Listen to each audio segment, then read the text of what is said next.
नमस्कार, अपना उत्तर प्रदेश लेकर मैं हूं आपके साथ संदीप निरंजन सरकार। डॉक्टर आरपी पांडे से हमारे सहयोगी शेखर त्रिवेदी ने खास चर्चा की है। बता दें कि doctor R P Pandey skin specialist और कस्टमोलॉजिस्ट हैं, जिन्होंने चर्चा में बताया कि इन दिनों स्किन से जुड़ी समस्याएं लोगों के बीच काफ़ी बढ़ रही हैं। चेहरे पर झाइयाँ, मुहासे लोगों की परेशानी का कारण बने हुए हैं।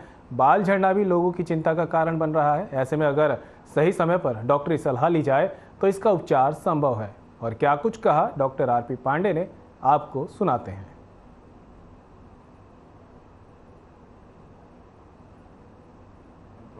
नमस्कार, मैं शेखर त्रिवेदी। अक्सर ये देखा जा रहा है कि लोगों को स्किन से जुड़ी बहुत सारी समस्याएं होती हैं और बाल झड़ना तो आजकल आम बात हो गई है। हमारे साथ आज बहुत ही खास मेहमान हैं, स्किन स्पेशलिस्ट और cosmetologist doctor R P Pandey ji. बहुत स्वागत है आपका साधना प्लस पर। सर, सबसे पहले मैं ये आपसे जानना चाहूँगा कि जिस तरीके से लोगों के बाल झड़ने की समस्या है, उससे बहुत ज़्यादा लोगों को परेशानी हो रही है और ख़ास तौर से जो गंजापन है वो लोगों के बीच में उनका कॉन्फिडेंस भी लो कर रहा है और उनके प्रेजेंटेशन को भी। हेयर फॉल को दो कैटेगरी में बांट सकते हैं। एक पैटर्नल बॉल्डनेस जो आपको फैमिली हिस्ट्री से या आपके हार्मोन्स की वजह से मिलती है, और एक एक्वायर्ड जिसको हम लोग बोलते हैं CTE, chronic telogen effluvium. Paternal baldness में क्या है कि आपका जो एक बॉडी में हमारी हार्मोन आता है जिसको डाइहाइड्रोक्सी टेस्टोस्टेरोन कहते हैं, वो हार्मोन हमारे बाल की जड़ों को धीमे धीमे उम्र बढ़ने के साथ साथ कमज़ोर करता रहता है और उसके इफेक्ट से जड़ों का साइज़ छोटा होना शुरू हो जाता है।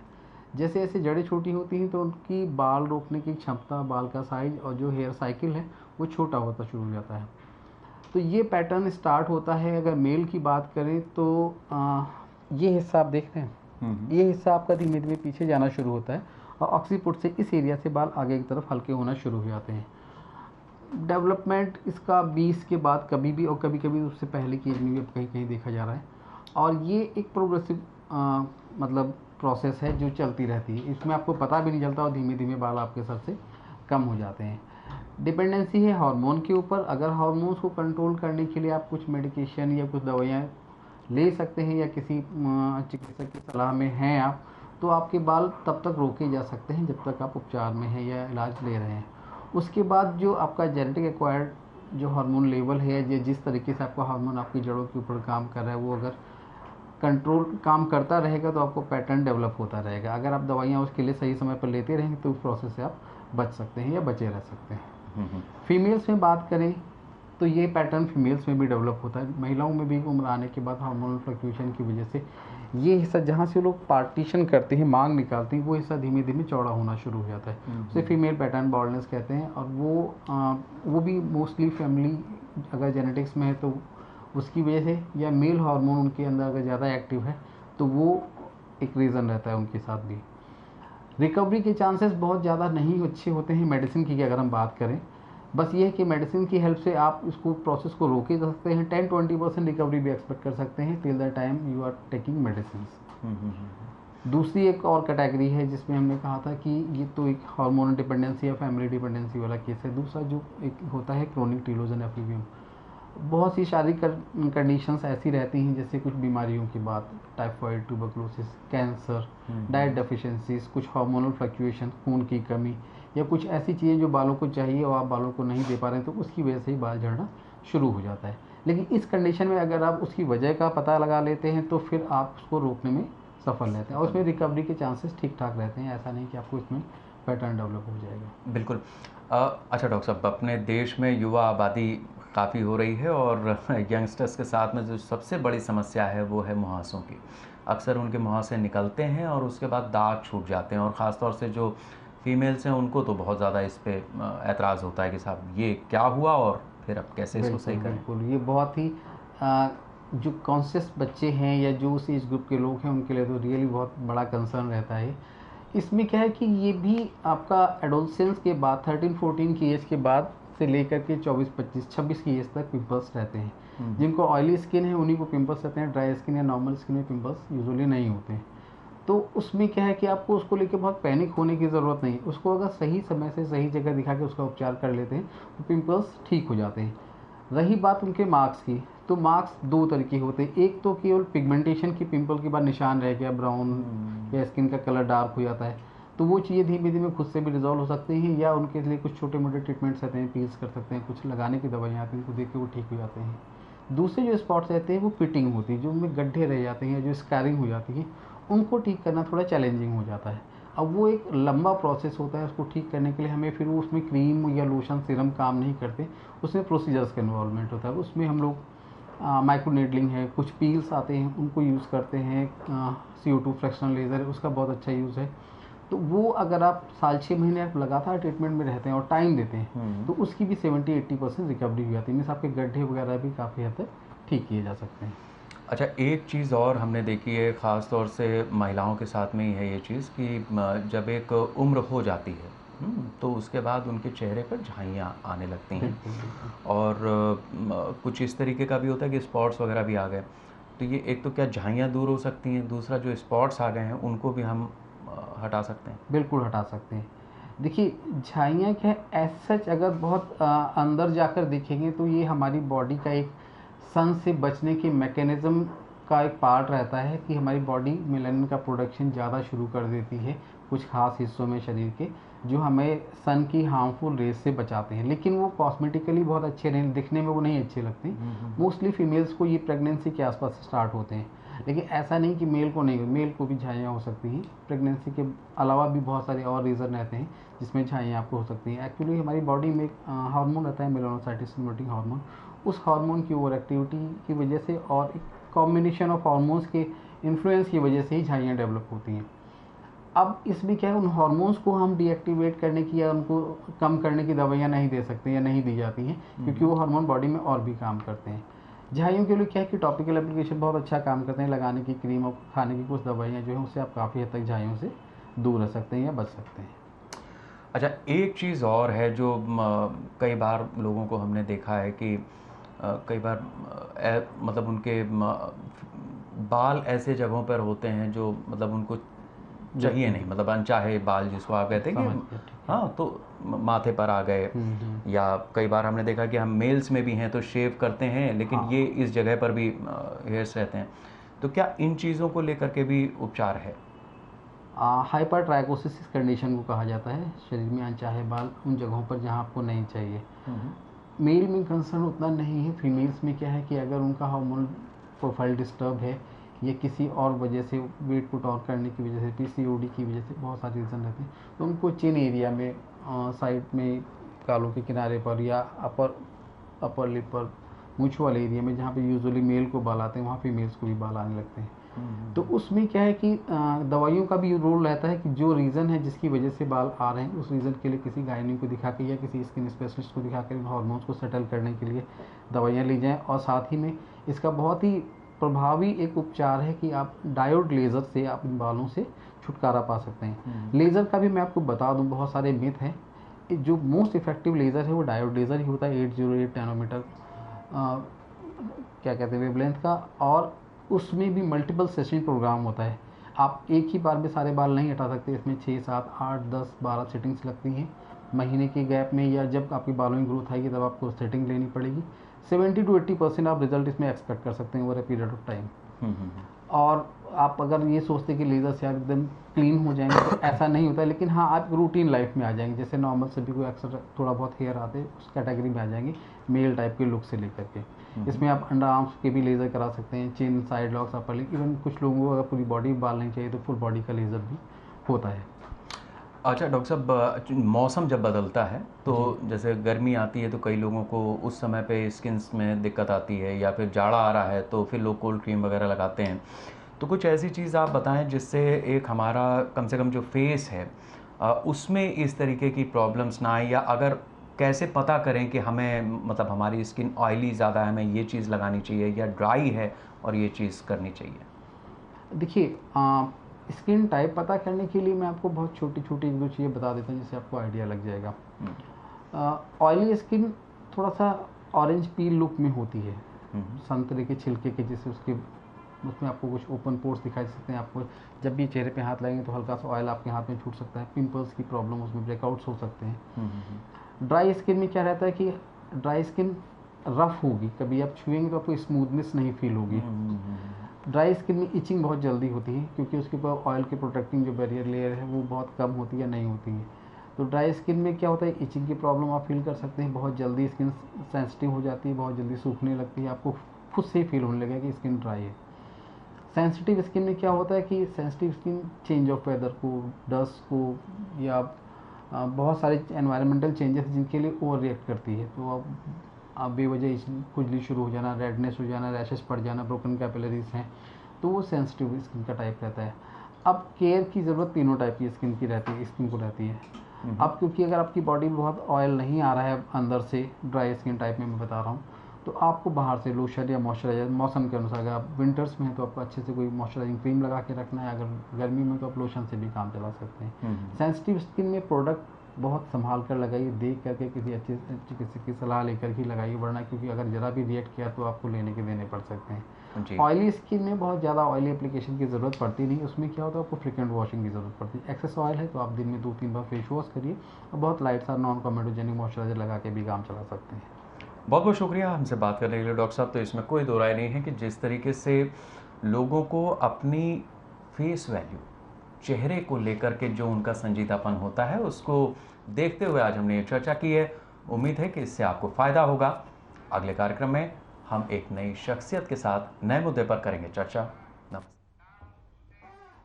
चलिए अब आपको सीधा गोरखपुर लिए चलते हैं, जहां पर सीएम योगी आदित्यनाथ ने स्मार्ट क्लास और आईसीटी लैब का लोकार्पण किया है। आज बेसिक शिक्षा परिषद विगत 6 वर्ष के अंदर हुए विभिन्न कार्यक्रमों की श्रृंखला में अपने साथ कुछ नए अलंकरण जोड़ रहा है। पिछले 1 घंटे से विभिन्न कार्यक्रमों के साथ मुझे यहां पर आपके साथ और बेसिक शिक्षा विभाग की उपलब्धियों के साथ जोड़ने का अवसर प्राप्त हुआ है। आप सबके सामूहिक प्रयास से बेसिक शिक्षा परिषद में नित्य नए परिवर्तन और समय के अनुरूप अपने आप को ढालने की जो एक नई सकारात्मक प्रवृत्ति पैदा हुई है, इसके लिए मैं आप सबका हृदय से अभिनंदन करते हुए आप सबको बधाई देता हूं और इस पूरे अभियान के प्रति अपनी शुभकामनाएं देता हूं। आज जब मैं प्रातः यहां पर आया था, उस समय मैंने देखा कि दिव्यांग जनों को, जो दिव्यांग बच्चे थे, उन बच्चों को ट्राईसाइकिल और व्हील चेयर का वितरण होने के साथ ही अन्य दिव्यांग बच्चों को सहायक उपकरण भी वितरित किए गए। उपकरण वितरण के साथ ही फिर यहां पर मुझे एग्जीबिशन के साथ जुड़ने का अवसर प्राप्त हुआ। कैसे हम सहजता के साथ, सरलता के साथ, उदाहरण के माध्यम से, प्रयोगों के माध्यम से आसानी से बच्चों को अक्षर ज्ञान के साथ साथ भाषा की जानकारी भी उपलब्ध करवा सकते हैं, यह भी मैंने देखा। और अब इस कार्यक्रम के माध्यम से हम सब यहां पर देखे हैं कि आज गोरखपुर मंडल के जो 64 विकास खंड हैं, इनमें 64 आईसीटी लैब्स, यहां पर गोरखपुर मंडल के लिए 14,360 टैबलेट वितरण का कार्यक्रम, और परिस्थितीय विद्यालयों में 1086 विद्यालय ऐसे हैं जिसमें स्मार्ट क्लास की स्थापना के कार्यक्रम को भी आज आगे बढ़ाया जा रहा है। ये सचमुच बेसिक शिक्षा परिषद में हुए परिवर्तन का एक नया उदाहरण है। इसके लिए मैं बेसिक शिक्षा परिषद से जुड़े हुए आप सभी गुरुजनों को हृदय से बधाई देता हूं, आपका अभिनंदन करता हूं और बेसिक शिक्षा विभाग को इसके लिए हृदय से अपनी शुभकामनाएं भी देता हूं। भाइयों बहनों, कोई भी सभ्य समाज के बगैर कोई राष्ट्र सशक्त नहीं हो सकता। किसी राष्ट्र को सशक्त बनना है तो उसको समर्थ बनना पड़ेगा। समर्थ बनना है तो उसके लिए वहां की शिक्षा को संस्कार युक्त बनना पड़ेगा। व्यक्ति के अंदर आत्मानुशासन की भावना पैदा हो सके, समाज और राष्ट्र से जुड़े हुए मुद्दों को अपना मुद्दा समझने की एक प्रवृत्ति पैदा होनी चाहिए। राष्ट्र के प्रति समर्पण का भाव होना चाहिए। अगर इन सभी भावनाओं को अगर कहीं से हम समावेश करा सकते हैं, उसका सबसे सशक्त माध्यम हो सकता है तो वह शिक्षा होगी। जैसी शिक्षा होगी वैसा चरित्र होगा, जैसा चरित्र होगा समाज की वैसी दिशा होगी, और समाज जैसे चलेगा राष्ट्र उस दिशा में दौड़ पड़ेगा। और इस दृष्टि से हम सबको पूरा का पूरा दारोमदार अगर किसी एक वस्तु पर, एक चीज पर टिकी हुई है समर्थ और सशक्त राष्ट्र की, तो वह आप सबके परिश्रम और आप सबके पुरुषार्थ पर टिकी हुई है। आप चाहेंगे तो देश को तेजी के साथ बुलंदियों की एक नई ऊंचाइयों तक पहुंचा सकते हैं। और ऐसा नहीं कि अतीत में यह कार्य न हुआ हो। आप याद करिए, अगर गुरु वशिष्ठ और गुरु विश्वामित्र नहीं होते क्या राम हो पाते? अगर चाणक्य नहीं होते तो क्या चंद्रगुप्त मौर्य हो गए होते क्या? अगर गुरु संदीपन नहीं होते तो क्या कृष्ण हमें मिल पाए होते क्या? ये तो ढेर सारे उदाहरण हैं। भारत में ऐसे ढेर सारे उदाहरण हैं। अच्छे गुरु के मार्गदर्शन में एक बच्चे को युवा बनते हुए और फिर राष्ट्र के एक समर्थ और सभ्य नागरिक के रूप में अपनी जिम्मेदारियों का निर्वहन करते हुए हर व्यक्ति देख सकता है। और एक शिक्षक की तो सबसे बड़ी उपलब्धि वही होती है कि अपने नागरिक को कितना, जब अपने द्वारा पढ़ाए गए बच्चों को कितना वह समर्थ और योग्य बना करके राष्ट्र के प्रति समर्पण का भाव उसके अंदर पैदा कर दे। यह उसकी उपलब्धि होनी चाहिए। उस उपलब्धि के साथ उसे अपने आप को जोड़ना चाहिए। और आज उसी उपलब्धि के साथ जुड़ने के लिए हम सब आज आपके बीच में यहां पर आए हैं। आपके पास अपने हर दिन के कार्यों का मूल्यांकन का तौर तरीका होना चाहिए।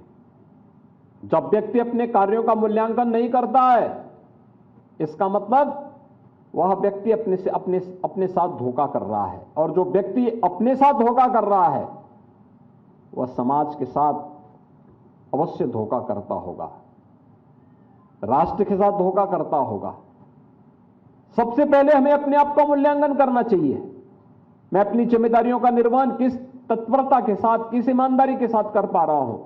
और अगर मैं कर रहा हूं, इसका मतलब फिर मैं समाज के प्रति भी अपनी जिम्मेदारी और राष्ट्र के प्रति भी अपनी जिम्मेदारियों का निर्वहन कर रहा हूं।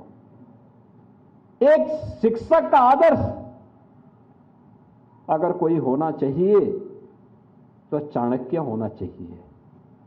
एक शिक्षक का आदर्श कोई होना चाहिए तो वह गुरु वशिष्ठ और विश्वामित्र होना चाहिए।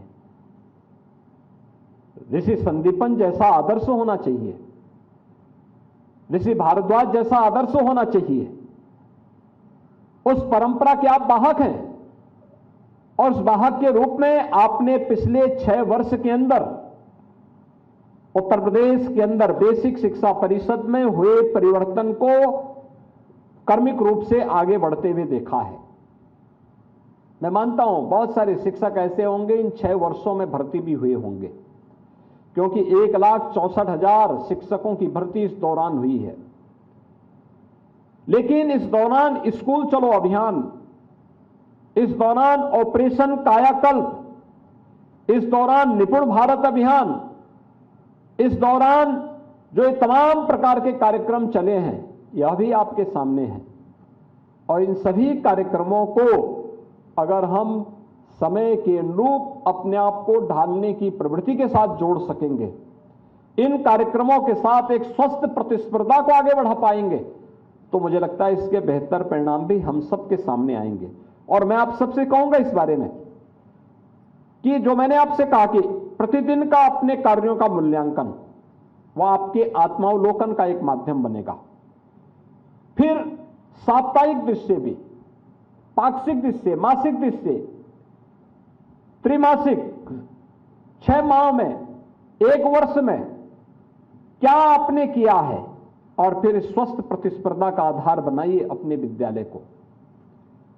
आप देखते होंगे, मैं आज भी पूरे प्रदेश भर में घूमता हूं, मुझे ज्यादातर बेसिक शिक्षा परिषद के विद्यालय ऑपरेशन कायाकल्प से आच्छादित होते हुए दिखाई देते हैं।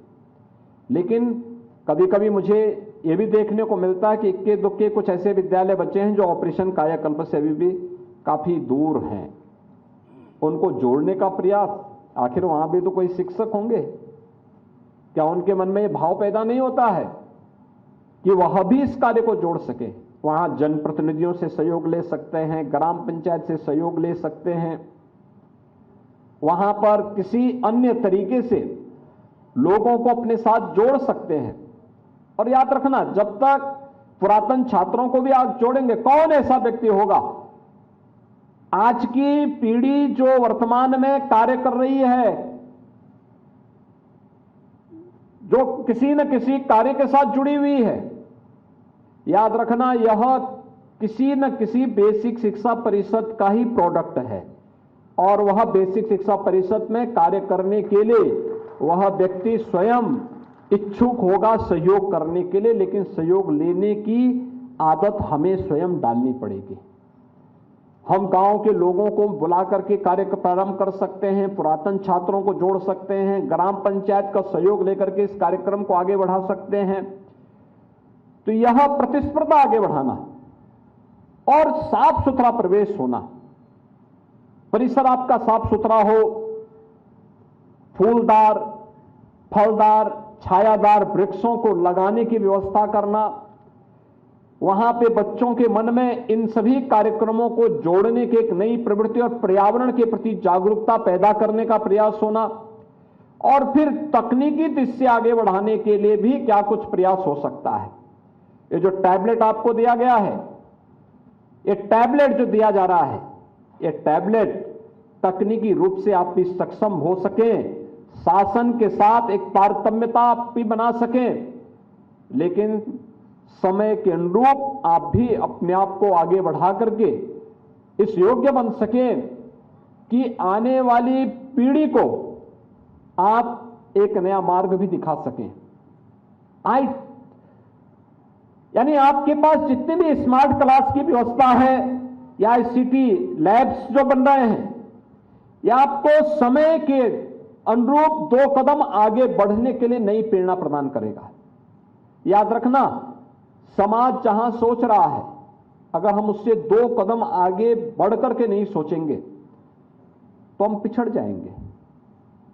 आज नए नए परिवर्तन हो रहे हैं और इस दिशा में आपके लिए महत्वपूर्ण होगा कि जो आज यहां पर अनेक प्रकार की सुविधाओं से आच्छादित करने के कार्य हो रहे हैं, क्रमिक रूप से आपने देखा होगा, पहले चरण में हम लोगों ने जब बच्चों को यूनिफॉर्म, बैग, बुक से सभी उपलब्ध करवाने की कार्रवाई की, तो पहले चरण में एक एक करके दिया गया, धीरे धीरे करके इसको आगे बढ़ाया गया। एक समय ऐसा था जब हम स्कूलों के माध्यम से बैग, बुक्स, शूज, स्वेटर सभी उपलब्ध करवाते थे। फिर यह हुआ कि नहीं, अभी हमें तकनीक का उपयोग करना चाहिए और DBT के माध्यम से पूरी धनराशि बच्चे के अभिभावक के खाते में जाने लग गई। अब शिक्षक की जिम्मेदारी क्या बनती है? प्रधानाचार्य और शिक्षक मिलकर के अभिभावकों के साथ बैठें और अभिभावकों को इस बारे में जवाबदेह बनाएं कि बच्चों को यूनिफॉर्म पहन करके और साफ सुथरे कपड़े के साथ वे बच्चे स्कूल में आए, अपने बैग के साथ आए, अपने जूते मोजे पहन करके आए, यूनिफॉर्म साफ सुथरी होनी चाहिए, स्वच्छता के प्रति उन्हें जागरूक बनाने की आवश्यकता है। आज आप देखते होंगे स्वच्छ भारत अभियान ने गांव में स्वच्छता के एक नए प्रतिस्पर्धा को आगे बढ़ाया है, तो बीमारियां भी कम हुई हैं। और ये गोरखपुर मंडल तो इस बात के लिए सबसे ज्यादा यानी स्थापित था। इस सीजन में यहां पे इंसेफ्लाइटिस की बीमारी होती थी, हजारों मौतें होती थी। आज इंसेफ्लाइटिस को स्वच्छ भारत मिशन और शुद्ध पेयजल की आपूर्ति के कारण हम लोगों ने पूरी तरह उसका उन्मूलन कर दिया। आप देख रहे होंगे इस समय इंसेफ्लाइटिस का कोई भय नहीं तो इंसेफ्लाइटिस से हर वर्ष उत्तर प्रदेश में 1000, 1200, 1500 मौतें होती थी। आज इसका कोई भय नहीं है। इसलिए हम सबको इस पूरे कार्यक्रम के साथ पूरी पवित्रता के साथ जुड़ना, स्वच्छता के प्रति लोगों को जागरूक करना, विद्यालय के परिवेश को साफ सुथरा रखने के लिए प्रयास करना, विद्यालय में और भी कुछ नई स्वस्थ प्रतिस्पर्धा को आगे बढ़ाने की तैयारी करना, ये सभी चीजें अगर हम आगे बढ़ा सकते हैं और साथ साथ इन चीजों को ध्यान में रखना, जो सरकार ने आज यहां पर आपके लिए तमाम प्रकार की व्यवस्थाएं की है। टैबलेट वितरण के लिए अगर हम देखेंगे तो 14,360 टैबलेट केवल गोरखपुर मंडल में ही वितरित किए जा रहे हैं। ये टैबलेट आपको तकनीकी दृष्टि से सक्षम तो बनाएगा ही, लेकिन साथ साथ आपको प्राथमिक विद्यालयों की शिक्षा में आमूलचूल परिवर्तन का भी एक माध्यम बनाएगा और यह आपके लिए उपयोगी होगा।